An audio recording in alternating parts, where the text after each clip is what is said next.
Group clash में UP में 3 की मौत, 2 घायल। यूपी में एक समूह के दूसरे समूह पर खुलेआम फायरिंग के बाद 3 की मौत, 2 घायल।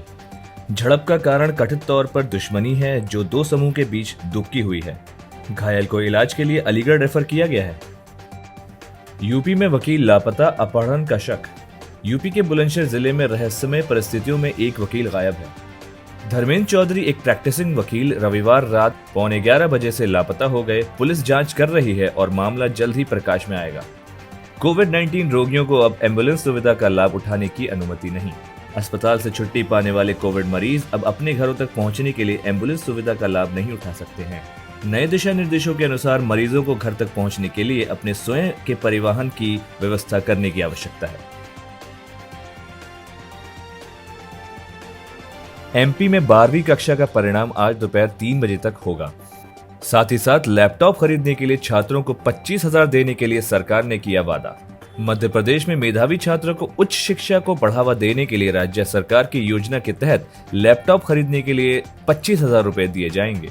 परीक्षा के लिए 6 लाख से अधिक छात्र उपस्थित हुए। परिणाम बोर्ड की वेबसाइट mpresults.nic.in पर उपलब्ध होगा।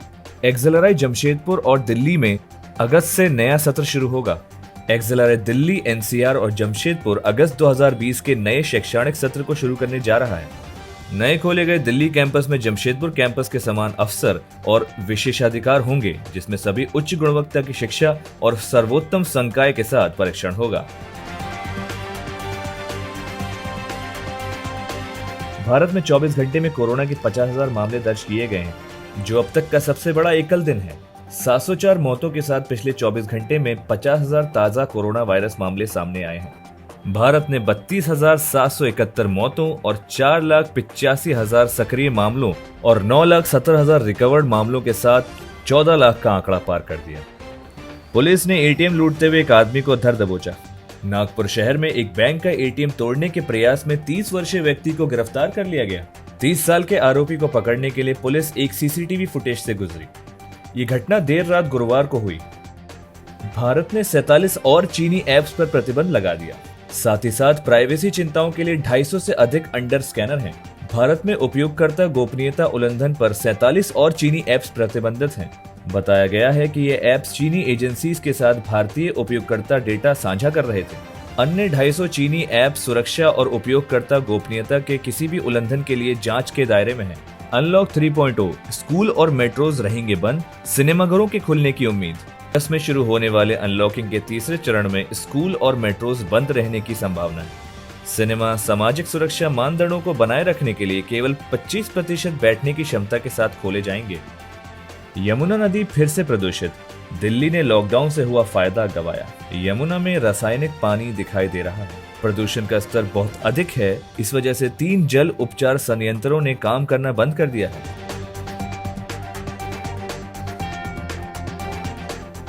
ऑस्ट्रेलिया के प्रवासन में गिरावट, महामारी के कारण काफी भारतीय होंगे प्रभावित। कोरोना वायरस के कारण ऑस्ट्रेलिया प्रवासन में गिरावट 2 लाख से अधिक हो जाएगी, जिससे हजारों से अधिक भारतीयों के प्रवास की योजना पर असर पड़ेगा। जनवरी 2021 अंतर्राष्ट्रीय सीमाओं को फिर से खोलने की उम्मीद थी, जिसमें 2 सप्ताह अनिवार्य संगरोध है। चेंगडू में अमेरिकी वाणिज्यिक दूतावास आधिकारिक तौर पर बंद हो गया। चीन और अमेरिका के बीच बिगड़ते संबंध। ये निर्णय ह्यूस्टन में चीनी वाणिज्यिक दूतावास को बंद करने के प्रतिशोध के रूप में लिया गया था। चीनी अधिकार के मुख्य द्वार में प्रवेश करने और उसे संभालने के बाद तैयार किए गए वाणिज्यिक दूतावास के रूप में अमेरिकी ध्वज को भोर में उतारा गया।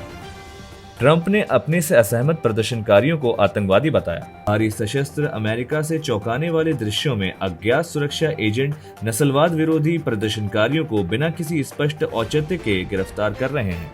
ट्रंप ने इन नस्ल भेदी प्रदर्शनकारियों को आतंकवादी कहा और जो लोग उसे चुनौती देते हैं उन्हें बर्बर करने के लिए दमनकारी रणनीति अपनाने के लिए तैयार हैं।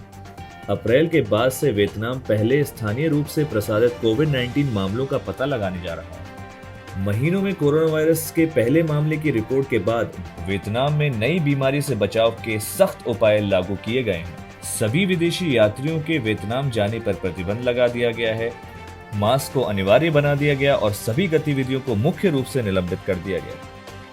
तूफान डगलस के ट्रिपल खतरे की चपेट में आने वाला है हवाई।